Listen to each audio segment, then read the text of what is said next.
Hey, Bobby, as you watch the play back on tape, where did you see the breakdowns occur on Derrick Henry's 87-yard touchdown run? Hold on one second. There's something going on here. Can you hear me? I can. You can?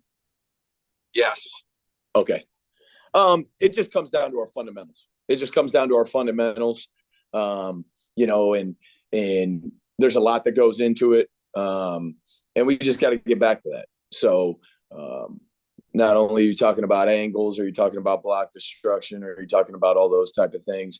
Good play by them. We got to be better there. Starts with me, and we'll continue. Obviously, we're going to be working on those things. And as far as the defensive line, your two top interior defensive linemen didn't record a tackle.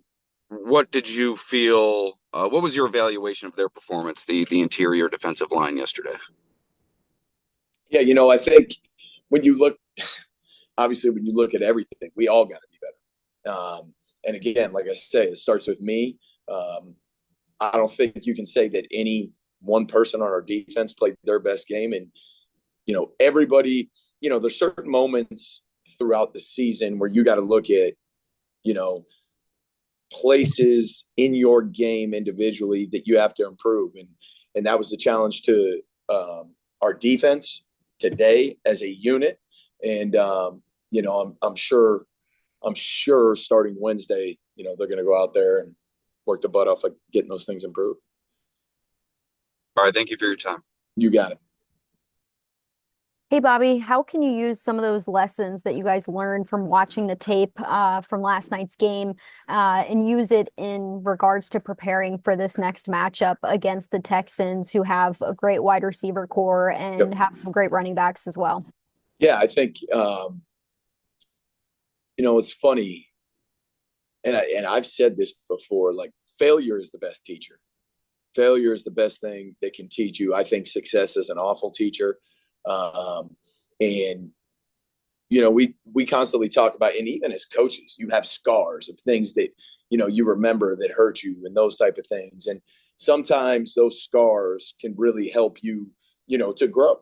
And that's what we've got to do. We've just got to look at what happened. It has nothing to do with what we're going to do moving forward, as long as we don't let it.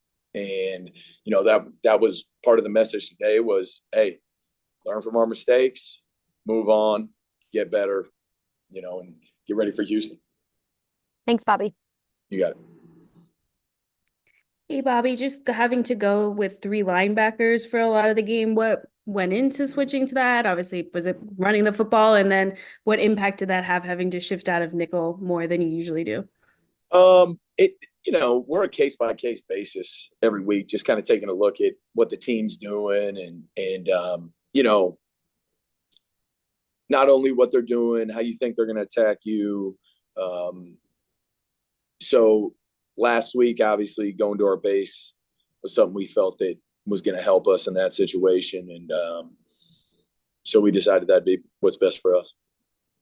And just Cam Lewis specifically, if Terren's not back, obviously it's still him out there. How do you kind of, what stood out to you about how he performed yesterday, and like what do you do moving forward? Like talking to him, any adjustments? Like what do you take from his performance last night?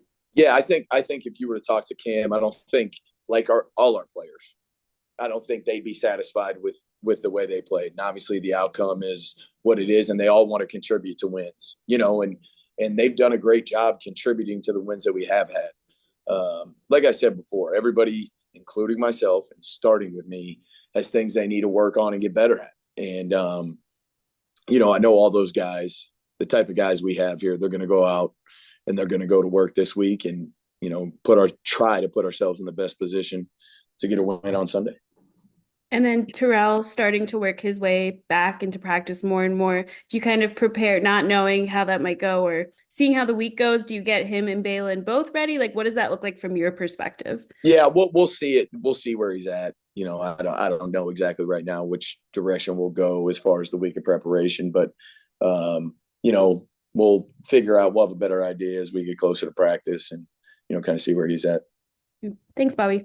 You got it. Hey, Bobby, you talk about failure being the best teacher. Did you need a game like that last night? Not that you want to, fail in that way, but you've had a lot of success to start this season. For the big picture to lift the program, did you need a game like that last night? I don't know if needs the right word. Right. I don't know if needs the right word, but I think a lot of times things happen for a reason, right? Whether you like it or not. And, I can think back to even years we've been here and we've had a game like that. And then it just kind of resets and recalibrates you. And, like anything you're doing, like, you're on a high and you're rolling and rolling and rolling. And then all of a sudden something bad happens. And we talk all the time that, we can't flinch when something bad happens. It's a fluke mindset. And, so to say you need it, I don't know if you need it. I don't know if anybody needs it. But, depending on how you handle it, you can have a great outcome on the other end of it. So it depends on how we go to work, how we handle it, the work we put in, our preparation, and the type of week of practice we have. You talk about resetting, recalibrating. Dorian Williams in the first half, bad coverage allows a touchdown. Second half, it seemed like he was, a emotional leader, a guy who had energy out there, who was, one of the top guys in that department. How impressed were you with the way he came back after what happened in the first half? Dorian's done a great job of and I think that's part of becoming a professional, right? He's done a great job of maturing that way and becoming a professional. That this is the NFL, man. Everybody's good, and there's going to be bad things that happen at times, and you've got to move on. It's got to be a one-play mentality, and we're worried about that. A bad play has no future indication of your future plays. So, that's really good to see, and he did. He provided a little bit of a spark for us in there, and it's cool to see how his game is growing. And last one for me, I know this isn't a specific defensive related necessarily question, but last couple of games, Cole has been up over Mike Edwards. Can you speak to why that was the last 2 weeks? Yeah, there's a lot of reasons to go into that. Just as far as the way our game day roster is structured, it's just the way kind of the I don't know, it's the way the cookie crumbles, I guess. So for us at the current time, that's what was best for our team, in a lot of different ways. Has nothing to do with, anything negative with Mike or anything there, but, it's just what's best for us. And, it's a limited number. So we got to make the best decision for us, although it's not easy. Appreciate the time, Bobby. You got it. Hey, Bobby, it's Jay with the Buffalo News. Hey, Jay. When you're dealing with, all pro guys being out of the lineup as you are right now, you consistently need your best players to be your best players. Consistency for Ed Oliver during his career has maybe been one area that, Brandon and Sean have talked about him needing to maybe reach a bit of a higher level in that regard. I know you're not looking to single guys out after a game like that last night, but maybe in general with Ed and, the start of his season, how do you help him achieve a greater level of consistency? And really, to answer your question, Jay, when you talk about anybody and their level of consistency, and one thing that we talk about with all our players is for any player, not specifically Ed, but for any player that you're trying to help with consistency, it's getting back to the minute things that have to do with your job. So, for instance, where are my eyes? What are my hands doing? When I do have my eyes where they're supposed to be, what is that key telling me to do? Like when things get chaotic and if a player views things start to become inconsistent, I think the best thing to do to quiet the chaos is just get back to your fundamentals. And a big one for us is our eyes and getting our eyes where they're supposed to be. And, especially nowadays with the way football's got a lot of things moving behind the line of scrimmage and post-snap, pre-snap, all those type of things. It's where is my key and what does my key tell me to do? And I think for any player, if you can get back to that and at the same time, that will put you in position to make plays. And you don't necessarily need to chase making plays.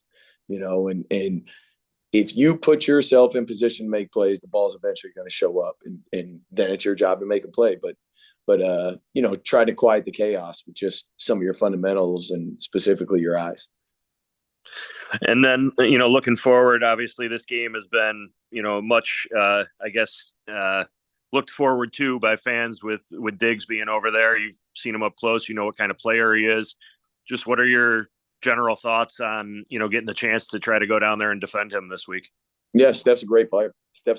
Went against him a lot, whether it was training camp or, watching him one-on-ones and, all those type of things. But, heck of a player. Obviously we're going to have to try to limit what he does in the game, but heck of a player, and look forward to it. Sounds good. Thanks, Bobby. You got it. Yeah, Bobby, I think you touched on it in your first response to Jay. What do you think led to the struggles in defending the screen pass against the Ravens? I think what happens sometimes, I can't remember who asked it about the first play of the game. That goes back to creating a little chaos, right? Like, that is not what any of us want or expect. And I think what happens is you've got to kind of quiet down, like I was just talking about, quiet down what's going on in your mind. And understand formations, what the offense, is aligning and what they're doing and situationally and all those things. So, I think for us, the biggest thing is just honing back in on those fundamentals of keys and angles and pursuit and all those fundamentals of football. All right. Thank you. You got it. That's all we have for you today, Bobby. Thank you for your time. All right. Thank you.